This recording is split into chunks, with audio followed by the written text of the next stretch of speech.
Stages संवेदी पेशीय अवस्था 0 से 2 वर्ष। इसमें क्या-क्या विशेषताएँ होंगी? तो इसमें क्या है कि जो बच्चा है वो इंद्रियों और शारीरिक गतिविधियों से सीखता है, ठीक है? इंपॉर्टेंट है। इंद्रियाँ जैसे उसकी आँख, नाक, कान ये सब हो गए, उनसे और जो शारीरिक गतिविधियाँ हैं इनसे सीखेगा। और प्रारंभ में क्या होते हैं जो रिफ्लेक्स एक्शन होती है, प्रतिवर्ती क्रियाएँ ये होती हैं, ठीक है? इसमें बच्चा क्या करता है पकड़ना, चूसना, देखना जैसी क्रियाएँ जो होती हैं वो प्रमुख होती हैं क्योंकि बच्चा बहुत छोटा है अभी 0 से 2 वर्ष की बात हो रही है। इसमें गोल डायरेक्टेड बिहेवियर ये पेपर में आता है कि जो गोल डायरेक्टेड बिहेवियर है ये किस स्टेज या किस अवस्था में होती है? तो ये याद रखना आप संवेदी अवस्था में विकसित होती है, ठीक है?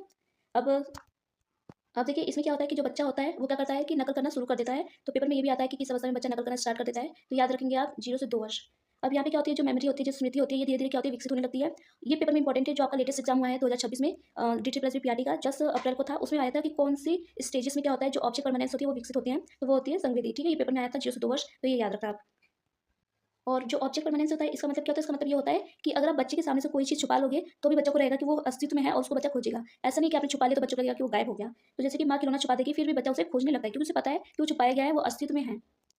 अब हम बात करेंगे सेकंड स्टेज जो है पूर्व सक्रियात्मक अवस्था 2 से 7 वर्ष, ठीक है? अब इसमें क्या होता है इसमें भाषा एवं प्रतीकों का उपयोग शुरू हो जाता है, बच्चा धीरे-धीरे भाषा और प्रतीक का उपयोग करने लग जाएगा।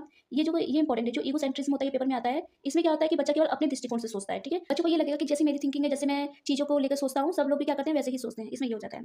अब एनिमेशन में क्या हो जाएगा, इसमें क्या होता है कि जो निर्जीव वस्तु होती है उसको भी बच्चा क्या समझता है सजीव, ठीक है? जैसे कि मतलब कि बच्चे को बेंच से चोट लग गई, तो अगर बेंच को मार दोगे तो वो शांत हो जाएगा, उसको लगेगा कि इसको भी चोट लगी क्योंकि इसने मुझे मारा था। तो निर्जीव वस्तुओं को क्या समझता है वो जीवित है, उसको एनिमेशन बोलते हैं। ये याद रखना इस अवस्था की विशेषताएँ हैं, ठीक है? ये सब पेपर में आए हुए हैं और ये इंपॉर्टेंट भी है। अब ट्रांसडक्टिव जो रीजनिंग होती है इसमें क्या होता है बच्चा कि मतलब कि उचित रीज़न नहीं दे पाता है, कोई जो गलत कारण परिणाम संबंध। इसका मतलब ये है कि मतलब बच्चा लॉजिक नहीं बता पाएगा। मतलब कि अगर आपसे कुछ भी पूछोगे तो उसका वो क्या बोल देगा कि गलत लॉजिक दे देगा कि ये ऐसे हुआ क्योंकि ये ऐसे था।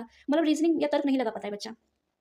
इरिवर्सिबिलिटी ये पेपर में आता है। इसमें क्या होता है कि जो सोच को उल्टा नहीं कर पाता। मतलब कि बच्चा उल्टा नहीं सोच पाएगा। सपोज़ अगर बच्चा अपने घर से स्कूल गया तो उसको इस घर से स्कूल का रास्ता पता होगा, लेकिन वापस से जब वो स्कूल से घर आएगा तो उसको उसका रास्ता नहीं पता होगा। मतलब उल्टा करके नहीं देख पाता है वो किसी चीज़ को। अब सेंट्रेशन क्या होता है? गुण पर ध्यान दे पाता है बच्चा। मतलब आप कोई चीज़ दिखा रहे हो, कलर बॉक्स दिखा रहे हो, कुछ भी, तो अगर बच्चा कलर देखेगा तो सिर्फ़ कलर को देख पाएगा, शेप को देखेगा तो सिर्फ़ शेप को देख पाएगा। वो सारे एस्पेक्ट्स को नहीं देख पाता है। अब कंज़र्वेशन क्या होती है, जो संरक्षण होता है, इसका अभाव होता है। मतलब कि बच्चे के सामने अगर आप 2 गिलास रखते हो, एक छोटा और एक बड़ा। जो छोटा ये चौड़ा है, बड़ा ये लंबा पतला-सा है। दोनों में समान मात्रा में पानी है तो बच्चा नहीं समझ पाएगा। बच्चे को ये लगेगा जो बड़ी गिलास है उसमें ज़्यादा है, जो छोटी गिलास में उसमें कम पानी है। ठीक है? ये होता है।